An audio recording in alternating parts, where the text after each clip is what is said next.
Hello, everyone, and welcome back to another episode of Longley's Line Podcast. I'm your host, Stephen Longley. Remember to like, follow, subscribe, rate, review, comment on all of those social medias. Stephen Longley for me, Longley's Line for the show, and Lightstyle Studio for our studio here. If you guys have any questions, comments, concerns, want to write us a letter, tell us how we're doing, somebody you know might be interested in coming on the show, the email address for us here is longleysline@gmail.com. And we also have merch for any other questions about that. Feel free to reach out to any one of those sites and somebody will be able to tell you, if not me. But with the show, as you guys know, we like to bring on guests from all different facets of the entertainment industry. And today is no different. Today I have Mr. Mick Barnes. Thank you for having me. Thank you for being here. Before we get started on anything we're going to talk about, go ahead and promote your socials, where you'd like anybody to find you, things like that. Yes, on Facebook and YouTube, you can find me as Grey Dog Films, and on Instagram, you can find me at Grey Dog Films 1. That I pay more attention to my Instagram than I do my Facebook, to be honest. I'm the exact same. I'll say this, that's going to age me a little bit. Most of the kids nowadays aren't even on Facebook. It's a lot of a lot of the Facebook that I do is mostly personal, and that's if I do pay attention to it. Yeah, that's how it's all just memes, and then baseball and football and stuff like that. It's you go into there and you can very quickly lose like a half hour, and it's like, wait a minute, what the hell? All of a sudden, I'm watching somebody use a new drill to screw in a wooden screw in a block, and I'm like, this is riveting. Oh yeah, I've been doing this for an hour. You can't help it. I didn't realize that's how those worked. Okay, so they compress out. Okay, wow. Fell down a rabbit hole you had no idea you wanted to go down every time. Yeah. So where are you from originally? Well, I was born in Kingman, Arizona, and then raised kind of everywhere else west of the Mississippi. Not too far north, though. I've been a lot of family in Missouri, Kansas, some out in California. Okay. Parents divorced whenever I was younger, so I've bounced around a lot. Kind of split all over. Yeah. And where'd you go to high school at? What? There was 4 different high schools. 4, okay. Yeah. One each year. There was one for, I want to say it was about half the year. Then I moved to Kansas. I went from California to Kansas. Oh wow. Yeah. Big That was a little bit of a difference. Yeah. I went from like Northern California to very flat hills. Yeah, it's quite the culture shock when you come from There's cornfields. here. And I was literally right next to a cornfield where I was living in Kansas. So it was fun. I remember once or twice there was horses that from a neighbor that they had broken out. They showed up on our porch basically. Just hanging out. Yeah. It's like, well, it was like, oh, call him. Let him know he's got his horses over here. Yeah, a little different than California, where you might have people ending up on your doorstep somewhere. Yeah, that's a whole nother animal. Yeah, a whole different one that I kind of want to stay more away from personally. Yeah. Myself anyway. So when you're kind of growing up, did you always have kind of an inkling for entertainment, filming, anything like that? I've always been interested in movies, and I can't quite remember what it was exactly that drew me to filmmaking. Might have been something to do with all the behind-the-scenes stuff that I watched whenever I was younger. I've always been fascinated by that stuff. Star Wars was a big one for me. Like watching the behind-the-scenes. Oh yeah. I watched. Well, I got a point in my life where any movie that I liked, I would also go and watch the special features of. Okay. And because I wanted to know how they did that. Like, how the hell do they make that thing look like it's floating over the air? Because I'm like 6. Like, it's not actually flying? This doesn't make sense. Yeah. And it was like, how did it? Oh, okay. So they just kind of like went in and painted that part out. That's cool. It takes a little bit of that looks like a lot of work. But And I'm seeing like the blue screen and the green screen and stuff. And I'm like, that looks so different than what I was seeing on screen just a minute ago. Yeah, much like the Ghostbusters when they have the giant marshmallow puff man, it's all just a little And the model. practical stuff with the Star Wars is also really cool, the puppeteering and whatnot. And that's where a lot of like there's stuff today that there's a lot of studios that are they're starting to bring that back, I guess. But there's a lot of studios that because it's old, they think they shouldn't use it anymore. And Sure. in certain cases, I think it's that's not the way that they should be thinking. Yeah. No, you kind of said you weren't sure how it got started, but do you have anything that kind of sticks out in your brain when you were younger? Like for mine, one of the ones that I remember that, well, it gets brought up all the time, where it's Tommy Boy was one of the first real movies I remember kind of watching with my dad where I was just engulfed in it because of Chris Farley and David Spade and them just doing what they're doing. It made me kind of just watch in awe. You know what I mean? That might have been. I know it's a tough one when, Yeah, when you get put on the spot. it is. like It trying is hard go to think. back. It's. It might have been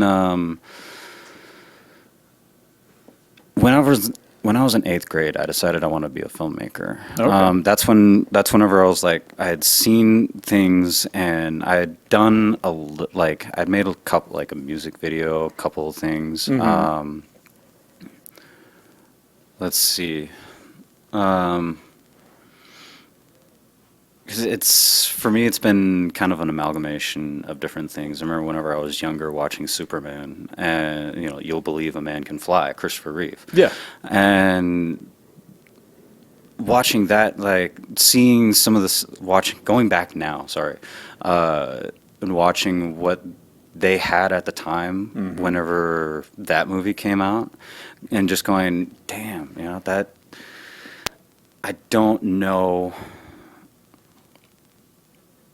Sorry, my train of thought. I've completely lost train of thought.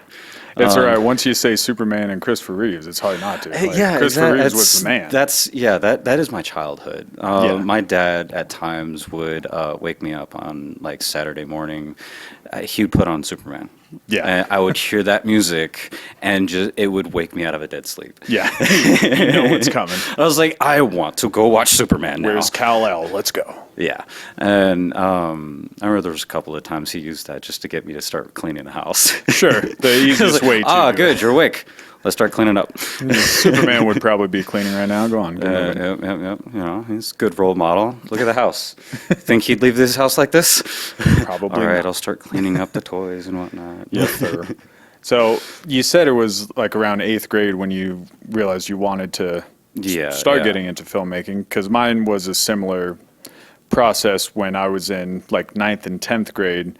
I was always looking to be in front of the camera because I always loved when somebody had a group project or something or anything would happen. I was like, I'm free. I'll be a part of it. Let's do it. What do you want me to do?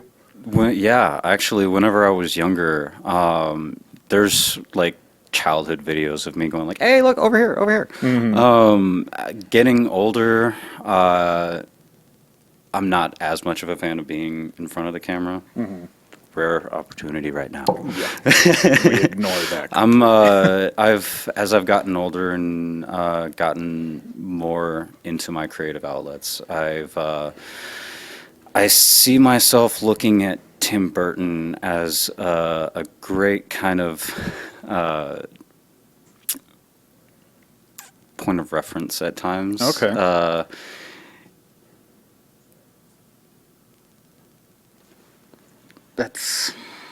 Sorry, train of thought. ADHD brain. I get it. Sorry. A lot of times, I don't.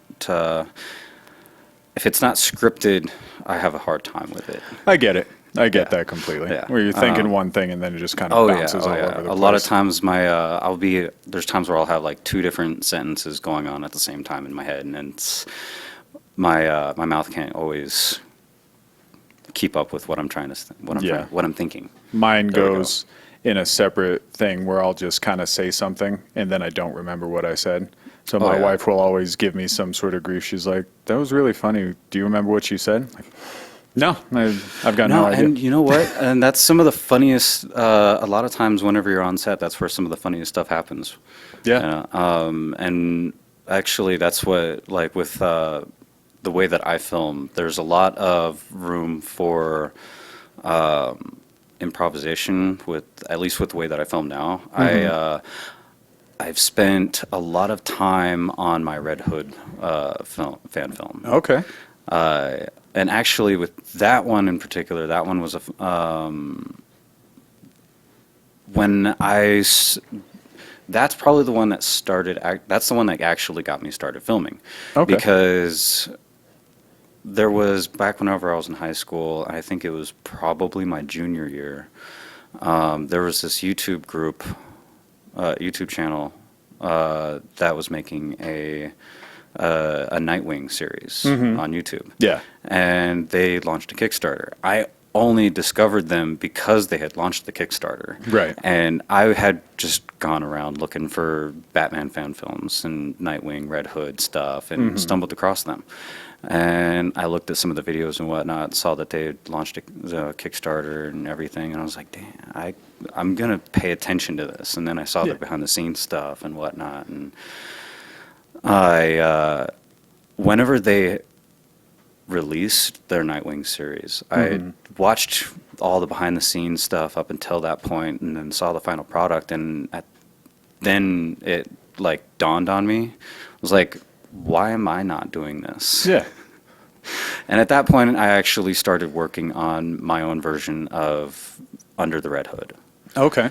The original idea was just a straightforward, do exactly what the movie was, but from Jason Todd's perspective.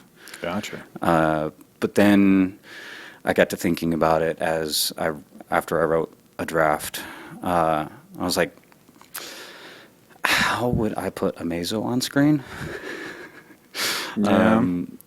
I also, ironically, I opted later on to replace Nightwing with Robin. And because I realized while I was doing this, I can make it my own, of course. Yeah, it's a fan film. Exactly. So in the spirit of that, I thought about it. I was like, how many fan films out there have Red Hood and Harley Quinn? That's true. Yeah.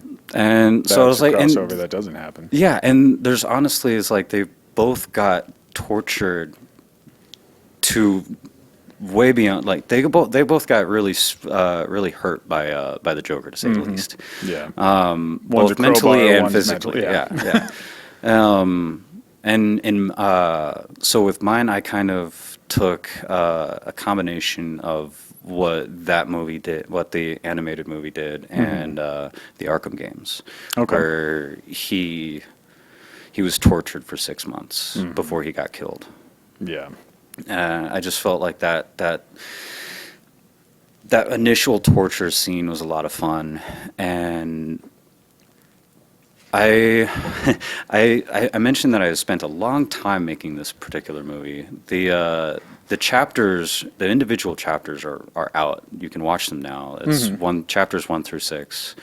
After I got done with that, I went back, did some reshoots, and I'm working on what I'm calling the red cut. Okay. That is, in the process of filming all this, it's taken me years to accomplish this. Like, the first shooting date was December 2014. Wow. Yeah. Okay. Yeah. But there's been a lot of problems and hiccups along the way. Sure, as it always comes with it. Yeah. There was exes that wanted to be Harley, and they couldn't act. I was like, Right. I'm gonna have to put the project on hold for a minute. Sorry, babe. No. Yeah. So, and at some point, I cracked down, got the rest of the stuff filmed, got kind of put everything else aside to make sure that got done. Right. And I learned during the process of that movie just how important pre-production is. Yeah. Right. And since then, I've got, and in the process of doing that movie and whatnot, I've gotten a handful of worlds in my head that I'm wanting to put out there. I've got Blacklands that is close to my heart right now. That's something that's not going to come out for years until I actually do have the proper skill and team and everything behind me. Right, you want to have everything locked down. Oh yeah, because those characters are characters that I kind of grew up with in a way. My dad told me these stories when some stories of characters whenever he played D&D a bit whenever he was younger, and he told me these stories about these characters in this world, and I've talked to him back and forth about it, and it's become something, a vast world with interesting creatures, and it's a world of its own, unlike kind of its own Lord of the Rings or like a Game of Thrones kind of thing. yeah, where it's yeah, its yeah, own. or Witcher, and Okay. it's in the medieval fantasy area Gotcha. of things, but I want to have kind of the spectacle of, well, it's a long ways down the road. The other projects are for like example, the Norse Now that I kind of sprung up out of nowhere for me. I was actually going to shoot a like a I'm trying to blank on the Like term that I'm trying that I like for Norse Viking kind of thing. well, no, I was going and shooting kind of a prelude, sorry, Okay. to Alice Live thing that I'm working on, which is cyberpunk, post-apocalyptic type of world and story. Gotcha. Yeah, that's. But the day that we were going to go shoot, about 24 hours ahead of time, a handful of people had canceled on me last minute. Right. And it's very unfortunate when it happens, but it happens. Yeah, it always happens. And so last minute, only had a couple of people with me, and one of them, I honestly wasn't even expecting to be there. I was actually very thankful of Blake for introducing us, and I ended up shooting my backup plan, which turned out to be the Norse Now, and it's. After I shot it, I just went in and started fleshing out the script more. Right. It's kind of the idea behind it is sort of the prophecies of Ragnarok playing out in the modern day, Okay. and these Norse gods are still around. They just don't make their presence known normally. They just blend in. Yeah, yeah. And for example, I plan on having Jormungandr in the movie, The World Serpent, but that's going to they're going to take on a human form to go and talk to Hell. Okay. Because Fenrir breaks out. And that's, I don't want to tell too much about the story. You Right, should just watch it and give a little And there's synopsis. and as is, there's still I'm still in the scripting phase with that. Yeah. But so far, what I have the cast is a good cast, and I'm looking forward to it. There's a lot of worlds that I'm working on. There's a lot of interesting characters, interesting stories, and I have a lot of fun with character creation and world building. Sure. Yeah. I've spent whenever Halo Reach came out, the Forge world, I spent so much time just creating maps. A lot of them, no one ever even played on. I just had fun making them. Yeah. Sure. And I had fun with.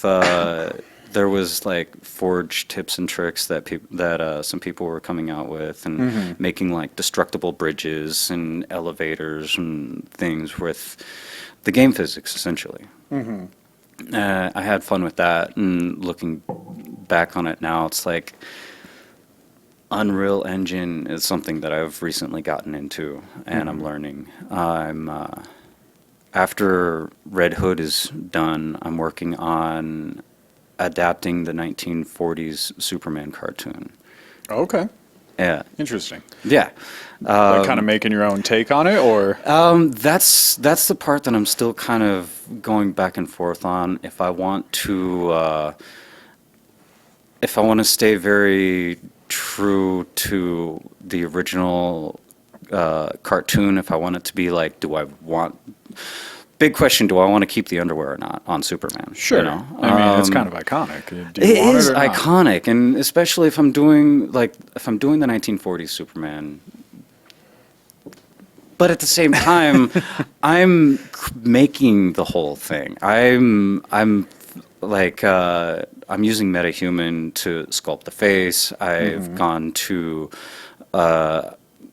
other sites using Blender to help design the suit and everything. And I'm still having a hard time deciding the way I want the shield to look as well. Sure. Yeah. I mean, you're not sure if you want to put your own taste on it or keep it original. or if I want it to be, if I want it to very, very strong, very much that Mark Fletcher style, Yeah. but with the Unreal look. Yeah. Or- It comes with it too. When it comes to such the iconic characters, putting your own spin on it can go one of two ways, where either people love the spin Oh yeah, or they absolutely hate you for yeah. messing with whatever it is. Like you see all Well, the different if I'm- adaptations of Batman. Like, Yeah, and if I remember correctly, in the Richard Donner Superman, that's whenever Superman got the Kent farm. He actually grew up on an orphanage. The Okay. original story was that he was picked up by a passerby and dropped off at an orphanage. He's actually more of an orphan than Batman in that case. Interesting. Okay. He grew up Like in an a orphanage. legit orphan. Yeah, yeah. Take that, Batman. But then he was later on given the Kent farm and Jonathan and Martha Kent, and Mm-hmm. raised in Kansas, and Okay. the wholesome upbringing that everyone knows now. Mm-hmm. A lot of people don't realize that wasn't the way it always was. Didn't originally That's start out like actually that. somewhat recent by Superman's lifespan. Interesting. Because most people just Oh yeah, see it as lore. yeah. Like that's kind of Yeah. the basic. That's what you think about. Yeah, and a lot of people on social media, they're gonna see the images. They're not gonna see the underlying story. And a lot of times, a lot of people don't go back into the old stuff, and because like the animation's outdated, and the audio doesn't sound as good anymore. Yeah. It's just for some people, it's hard to watch. I was talking with somebody the other day where it was like just watching old VHS tapes and you realize how crappy all of it was, but yet we loved watching it because that's what we had and that's Oh, yeah, what we could yeah, see. I But you remember it try was like- watching it now and it's It's high def, Terrible. man. It was great. You know, I remember for a while I had and this wasn't all that long ago, but I had a projection screen TV, like rear projection, big. This thing was so heavy, right. so heavy. It was huge, but I remember those were really, really expensive and cool whenever I Yeah. was younger. Yeah, you watch that grown-ups movie where it's like, Dad, what's this thing connected to the TV? That's the rest of the TV. Yep, yep. Like, can't even think about that now. Nowadays, there's blankets that have better count as screens. TVs, Yeah. Yeah, it's like you want the bigger and better TV, but that bigger and better TV was what, like 120 pounds trying to sit there and move it. And that's still for some of those TVs light too. It's technology has gotten so far, and Yeah, it really has come a long that way. actually also reminds me of with the AI stuff that's going on now as well. I've implemented AI a little bit into my workflow. I was going to ask that. Yeah. But I'm careful about the way that I'm implementing it. it's a tool to help certain aspects of things go along quicker, or if I'm literally just looking for ideas, I'll have the AI just throw things at me at times. Because I don't always have an extra person or the person that I want to talk to Yeah, you about can't bounce it. ideas off Yeah, someone. because schedules. Yeah. So in the meantime, it's nice to have something to go off of at times. Right. And more so what I end up using it for is taking story notes, is what I would call it, Okay. and turning it into an initial draft of a script. Help kind of catalog everything. Yeah. I'll go through as I'm coming up with the story, as I'm coming up with the ideas. I'll write down the different beats, just kind of bulletin or paragraph it, however I feel like doing it at the time, whichever flows better for me. Yeah. Afterwards, I'll go through, I'll copy, paste that, and ask ChatGPT to turn it into a script form. And then I'll go through and change all the dialogue because it can't write good dialogue. No. No. It's not going to make you a better artist because you are the artist. Yeah. But it can help the artist. Kind of using it as a tool. Exactly. You know, Yeah. it's not like the screw gun was the end of the screwdriver. Right. There's different facets that all Exactly. help make the final product. Yeah. And so kind of going back before like Red Hood and everything got started, what did you have a first filmmaking thing that you came out with that really got your taste for it? Because you kind of said music videos and stuff like that, but was there one that you wrote and got started and I would say Red Hood was the first one that I actually wrote and shot. Before that, it was music video stuff and some cosplay videos, cosplay music videos. I remember I tried to shoot, and it's actually the name of my Boardamia channel. I was trying to shoot. The idea was that Deadpool is so bored he had to have contracted some sort of disease causing this boredom. So he goes out into the multiverse in search of the cure. Sure. Yeah. As To one this does. day, I have not actually started that video, like series of videos, and I even had a bit of an outline. And this was before ChatGPT was a thing. I still haven't gone out and shot in those. Right. But It's still mulling in your head. and it's one of those things. I don't want to be Deadpool for that. But also, I have a hard time trusting other people with certain characters. Yeah, you've got that idea in your head. Yeah, it's why I chose to play Jason Todd for my Red Hood movie. I actually did do some screen test with another friend of mine to see. We practiced back and forth a little bit, kind of deciding who was going to be Joker, who was going to be Jason Todd, because both at the time, him and I were the best actors that I knew with,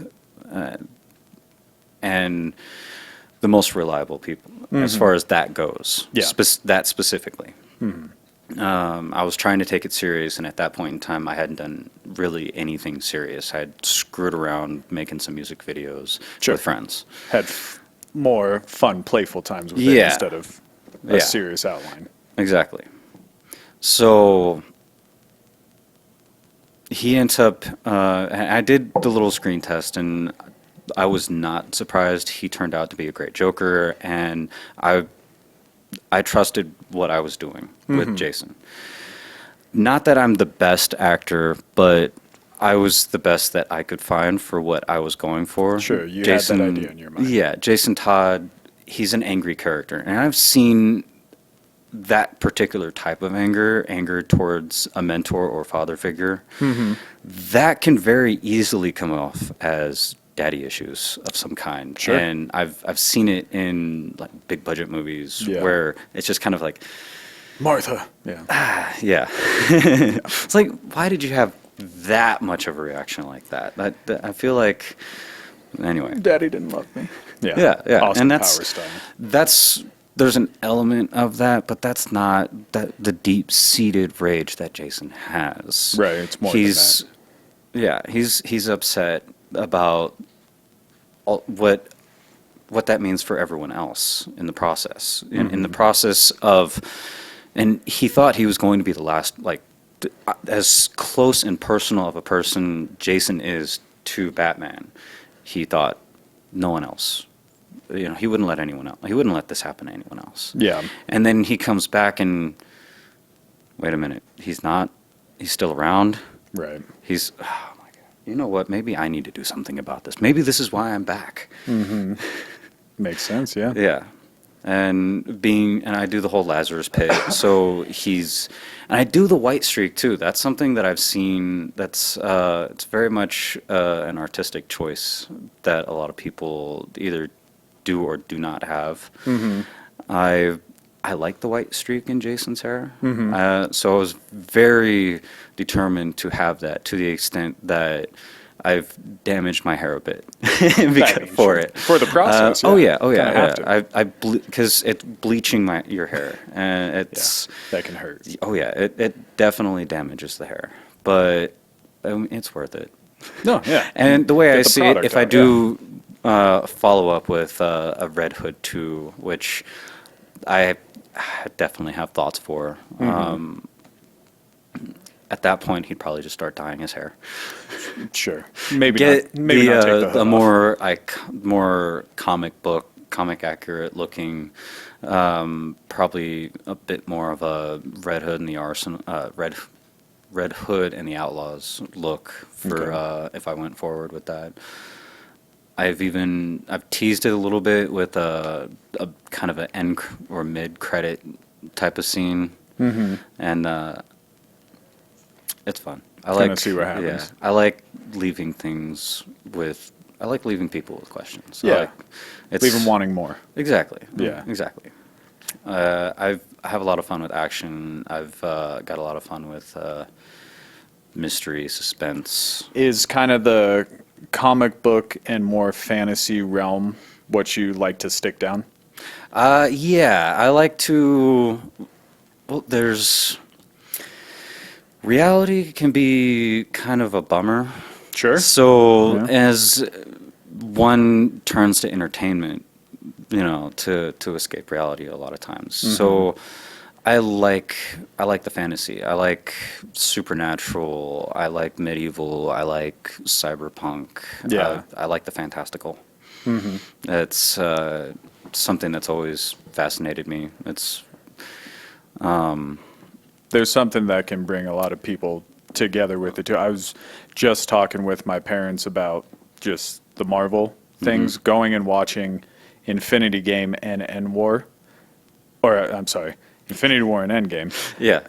Watching them in the theater the day it comes out with everybody there while everything goes on, and when like Steve picks up the hammer and the entire the theater just loses its mind. Yeah. And then you could hear a pin drop when Iron Man snaps, and it's just over from there. And there's just something about those like comic book and fantasy type things that people really gravitate towards for the entertainment purpose. Exactly. And I still remember how I felt watching the first Iron Man movie. That's when I saw that movie, and that's whenever I actually started getting excited about Marvel movies. Yeah. Yeah. I mean, up until then, it was Batman and Superman, mostly for me. There was X-Men as well, but Marvel hadn't done a whole lot. I wasn't even, at the time, I wasn't familiar with Iron Man, Captain America, I think that's Thor. how a lot of people were too. Like, it wasn't. I was DC or Dark Horse. I like Spawn. Spawn is awesome. I mean, who doesn't? I'm still waiting for another live action movie to come out one of these days. Yeah, I'm still all for having Keith David be the voice of it. Like, that would be so awesome. Put whatever actor you want, I've made a image of Keith David as Goliath from Gargoyles. Yeah. Because at the time, whenever I had made it, I heard that they were talking about doing a live action Gargoyles, and I was like, who could play Goliath? I was like, Keith David. There's one person, and he's right there.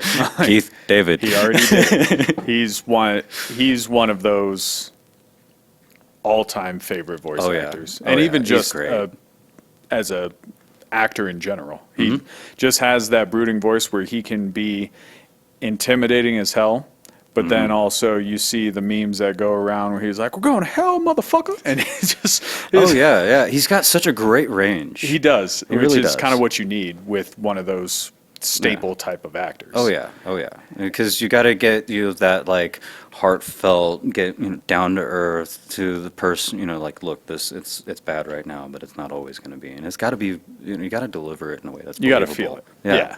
Yeah. It takes a lot. It really Acting does. takes a lot. It really does, and I love it.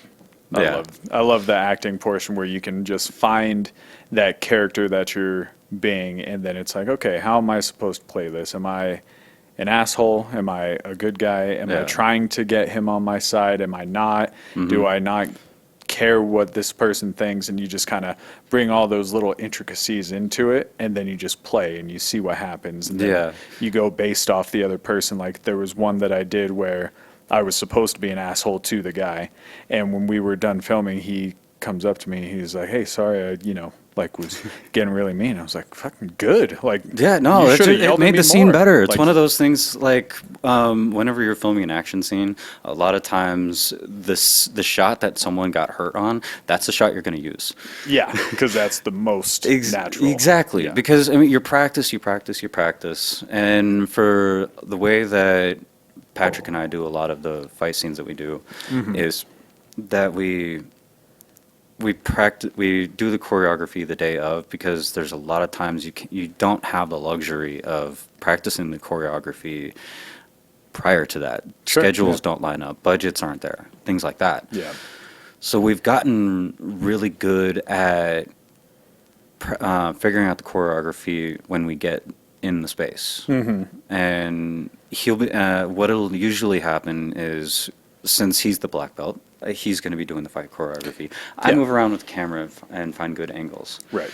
And even it happens depending on whose set we're on, depends on the nuances of how we do that. Who controls but in what. general, that's if it's his set, he's obviously got a full say on everything. If hey, what about this thing? Nah, I'm thinking this. All right, Done. Yeah. It's your project. and vice versa on the other side. And I really like working with the guy. Yeah. Sounds like you have a good balance with yeah. each other. Yeah.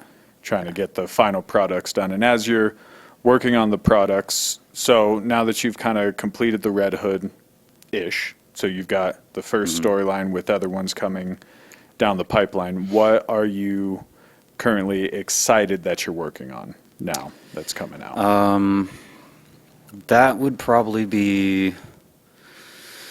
I'm working on Norse now mostly. There's that's one that the project itself has surprised me a little bit in the way that it has come about, because prior to shooting what's on my channel now, I did not.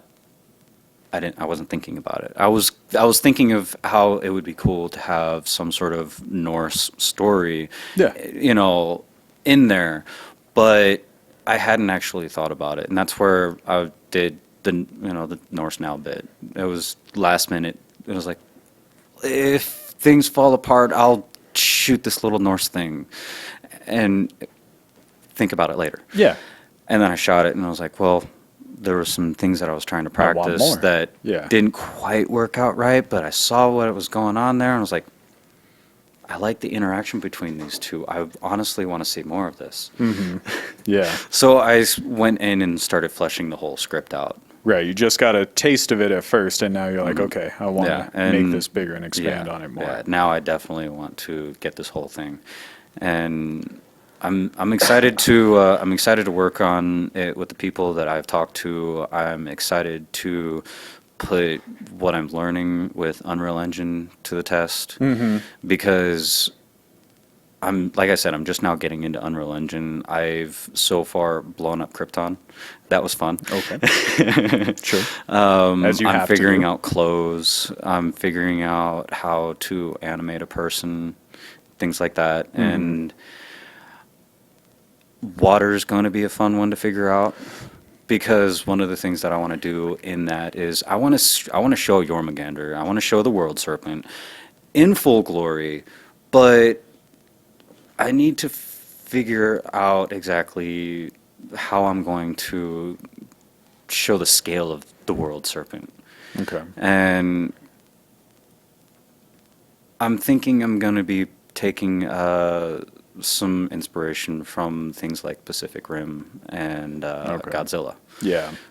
But with this, I'm wanting the World Serpent to be so large and lengthy that he wraps around the entire planet. You cannot possibly get that on one, the entire creature in one shot. Yeah. You're only ever going to see parts of that. Yeah. So what I'm thinking is that part's going to have tsunamis and news broadcasts going and whatnot.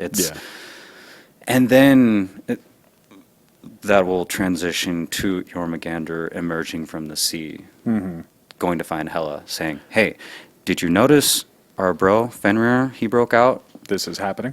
Yeah. Do you realize what's going on? Maybe we should go and do something." Yeah. I think it comes with it too. Like sometimes you don't have to see the big bad.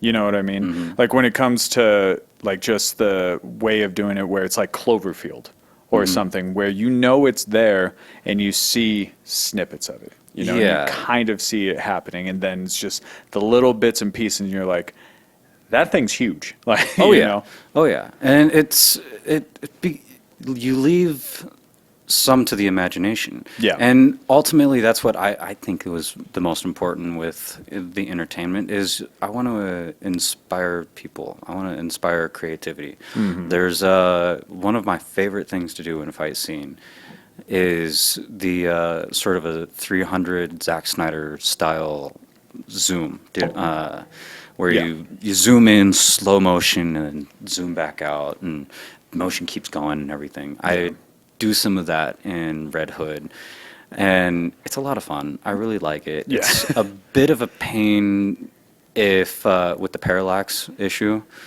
and there's a video that's going to be coming out on my channel here in the next couple weeks from this recording. It details how I've accomplished the digital zoom thus far. I do want to keep working on it because the parallax is a problem. Yeah, you want to make it better. I have fun. There's creative solutions. I like coming up with creative solutions. Yeah. Where you want to workshop it. Yeah. It's like, okay, we got this idea, but physics don't work that way. So that's where we need magic to happen. I'm like, okay, well, if you get it like this, then you adjust the background, you got a rotoscope. It's not quite perfect, but you do enough to it and in the flow of everything. You don't notice it. Upon first watch, it's like you might notice something a little off, but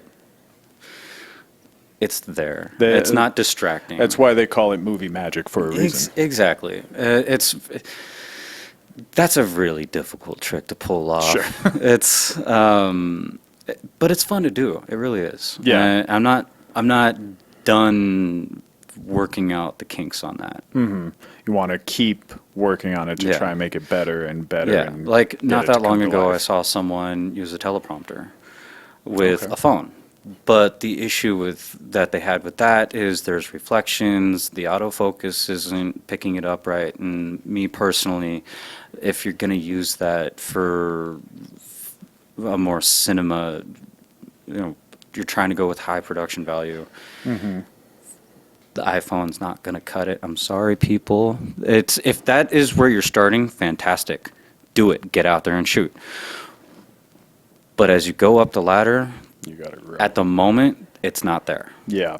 As good as it is, it's gonna get you somewhere. It's definitely going to get you started. Good start. And depending on who you are, it might carry you the whole way.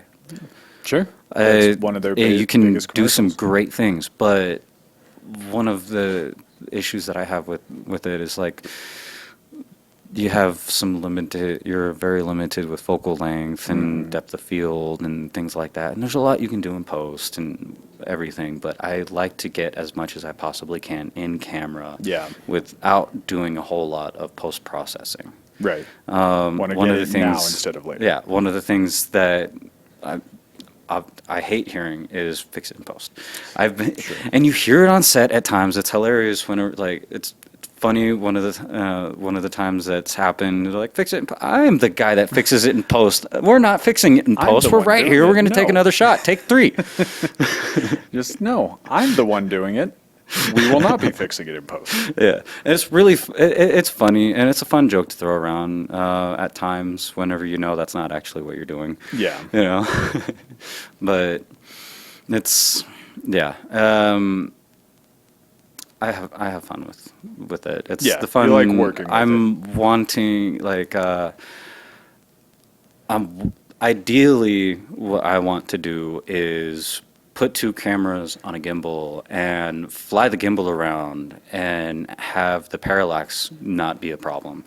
That way you could do the Kingsman Church type of thing where the camera's flying around and everything, but you can also cut in slow-mo, show that bit, cut back out. You don't have to do CG. Right. It's all in camera. Done. You just Yeah. got to get the people that can do it. Right. And that's You want another that whole one scene. problem. Getting the people that can do it as Yeah, well. doing it 'Cause all it's in one, one yeah, take. it's one thing being able to capture that. Capturing it's one thing. Performing it and doing it all in one time. Yeah, and balancing everything out as a director is another thing. My first endeavor, and obviously it's taken me a while to get the whole thing done with Red Hood, but I'm acting, I'm directing, I'm editing, I'm doing the visual effects, and at this point I'm recutting the whole thing together. Yeah. And there's some of the footage from 10 years ago that we shot I don't have anymore, Right. to be honest. You see somebody with a iPod Shuffle, and you're like, well, nobody's using that anymore. Got to kind of come with the times here. Yeah. And so in the process of whenever that comes out on Boardamia, you're watching it now. You can see the progress of where I've started and how far it's gone with I started with my iPhone. I don't have an iPhone anymore. I'm not a big fan of Apple, but that's just because you're stuck in the ecosystem whenever you do that. And I'm an Android man myself, so. I do a lot of stuff with PC. Yeah, sure. So at this point, I've switched to Pixel. Okay. Yeah, I've always wondered about those. I got the Fold. I've had it for a little while now. I love the love the Really? thing. Whenever I open it up, it kind of feels like I'm opening up a book. It inspired me to get some digital books to read it. Sure. I've gotten a little bit more into reading again because of, ironically, a phone. Yeah, right. Which is kind of counterproductive. Yeah, a little bit. it's ironic. Well, because whenever I'm opening up, it reminds me of opening up a book, Yeah. and then it reminds me I haven't read in a little while, and I still haven't finished reading The Last Wish, so I got to pick it up, and I was like, okay.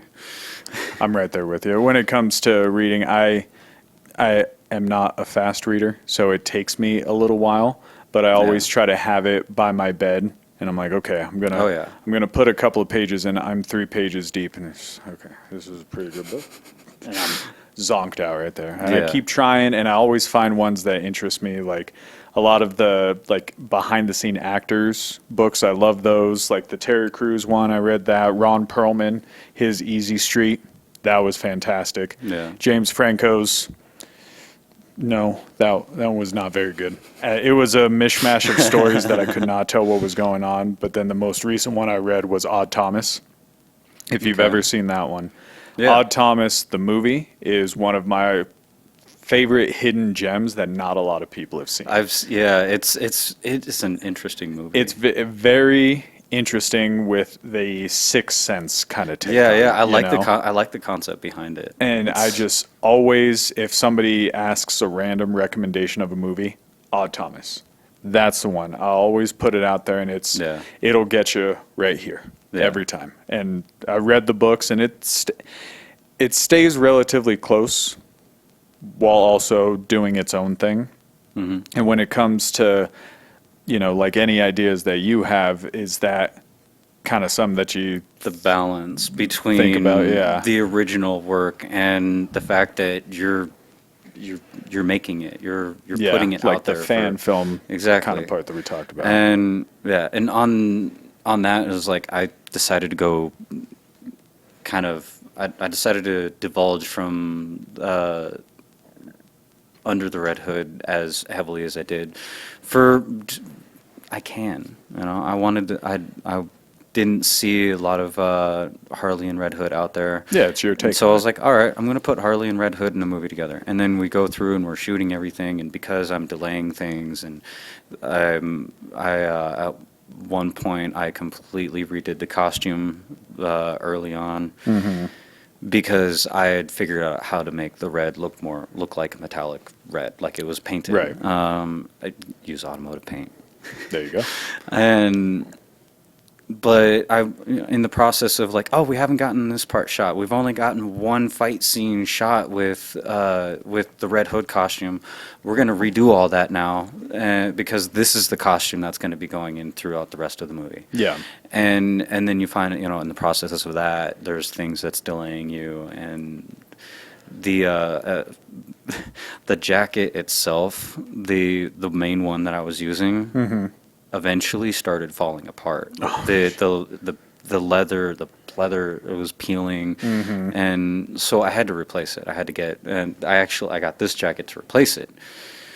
But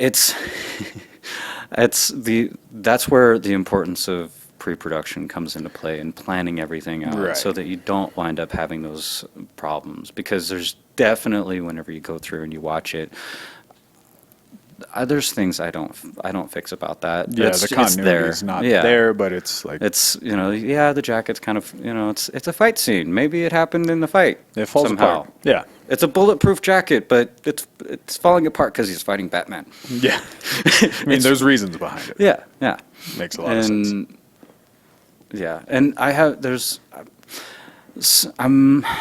have fun with some of the visual effects with a lot of the visual effects that I do. Mm-hmm. I like I got the idea of the bulletproof jacket from John Wick. Mm-hmm. Some of the zoom in, zoom out effect in the fight scene, I got the idea from 300, and mm-hmm. I've been practicing it they use 3 cameras side by side and a blue screen behind the actor to get around the parallaxing issue. Yeah. I don't have that luxury, especially if you're running around outside, run and gun. Yeah. You just got to shoot it and then fix the background as best you can. And make sure it doesn't look distracting. Yeah. Well, that's the big thing, too, with 300. I was recently listening to Rogan with Zack Snyder on it, and they only filmed one scene outside. The rest of it was all inside. Oh, yeah. Yeah. And they did that because in the comic books of 300, there's these really long casted shadows that you do not get in real life with natural sunlight. Mm-hmm. It doesn't happen. Yeah. So they had to shoot everything on a stage. Mm-hmm. Get those long shadows, and everything was on a blue screen. And I remember watching the interview with the cinematographer when Zach had the idea, and he comes to him. He's like, "Hey, I got this idea where the camera zooms in, and slows down, and it zooms back out, and it's changing speeds." And he's like, "Zach, in order to do that, you have to have like 2 or 3 cameras in the exact same space at the exact same time." You know what? I'll figure it out. We'll figure it out. Yeah. And they did. And I remember as I was getting into this, that was one of the things that perplexed me: is how did they get that shot? Right. And then years later, I stumble across the interview on YouTube. I'm just like, I took the camera that I had. I called Patrick. I said, "Hey, can we use your two cameras? Shoot this little impromptu fight scene." It's a tri-camera fight scene. I end up calling the short Try. The whole bit is a guy gets a call. You don't hear the voice on the other end, but you see dude drop a syringe, this girl like rolling around on the ground. Yeah. Obviously, she's been injected with something. He's like, "Don't hurt her," and then he immediately runs. At that point, there's zoom in, zoom out, and that's wh- I didn't. I haven't posted that onto my channel because it's looking back on it, I should have, but it's the parallax issue is very noticeable, especially when you go from the wide to the tight. Okay. And I learned horizontally, it's much more noticeable. They shot it on a blue screen to avoid that problem. Yeah. You don't have that luxury out in the wild. Yeah. So Doing it yourself, kind of Yeah. more indie style. yeah, trial and error. I learned setting it up vertically as close as possible to each other is the best. The way to go. Yeah. But there's also some editing magic that needs to be done and whatnot. I've got, well, the video will come out. The Yeah. video will come out. It'll come out. Be ready Yeah, for it. yeah. And at this point, there's a lot that I've learned. And I want to show people what I have learned so far, inspire people. If that is something people want out of me, I don't know. I mean, because I'm sure there's a lot of people that have the same thing where it's like, well, how did this get done? And yeah, then just and that's come from the trial and error portion. yeah. And so as I progress with Grey Dog Films and on Boardamia, and I'm just going to, this is how I do things. This is how you could do that, and as I get better, I'm going to also show people how to do that. I've Yeah. got ideas with like AI, how good that's gotten with denoising, and how close Unreal has gotten to lifelike things. I've recently thought about what if you got things dialed and you blurred the Unreal Engine footage just enough so that the AI can't tell if it's filmed with a camera or filmed with a computer. Right. If you blur it or degrade the footage just right, maybe the AI would be able to restore it in a way that looks more like it was filmed by a person. And that's something that I plan on. Try and play. Yeah, play that's with the something tricks that a little bit. I plan on figuring out and playing with that idea. Right, It's- kinda seeing what as you I can get do. other ideas, I'm going to play with those ideas. I think of something, I want to do it. I get a little hyper fixated, and sometimes I Sure. lose a weekend. And Yeah, I know how that goes. You're just focused on this one thing, and now this is what I got to do. yeah, This is yeah. what I got to try. And kind of on that Just note, until it gets to a stopping point. exactly, until I'm done 2 years later. And then, so kind of on that note, we're going to work on getting you out of here Okay. now. What is something that you have coming up next that you want the people to see and know about? The Red Hood, the Vengeful Night, the Red Cut, that's going to be coming out. I do not have a release date for it yet, but on Boardamia, that's going to be coming out.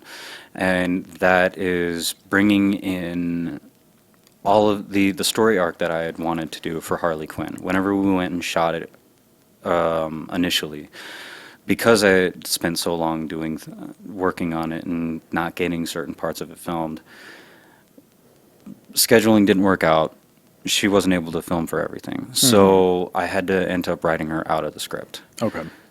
Afterwards, I got everything shot, and she reached out to me. I was wanting to do some reshoots. So luckily, that all worked out.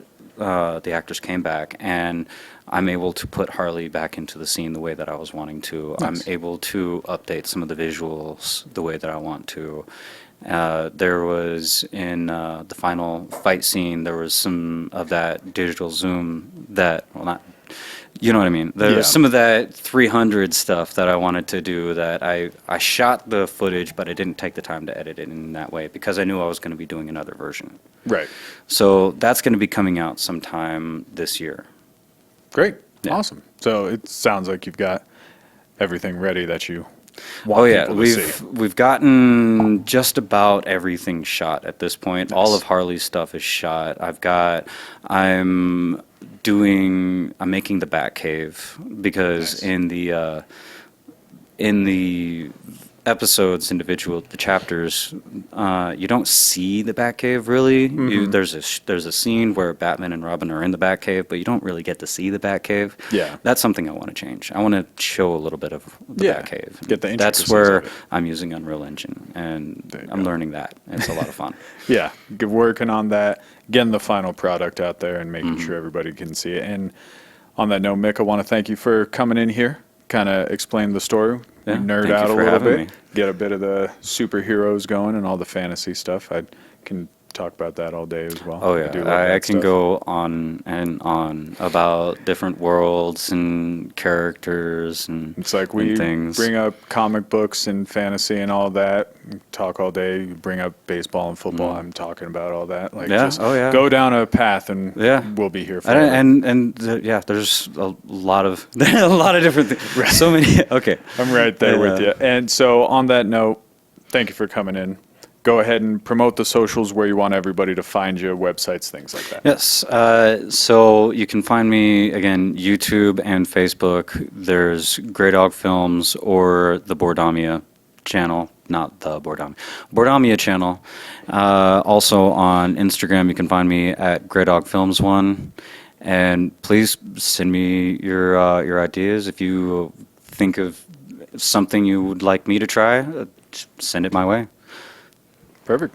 Easy as that. Well, you heard where to follow everything here. It will be down below in the description. For us, it's Stephen Longley for me, Longley's Line for the show, and Lightstyle Studio for the studio here.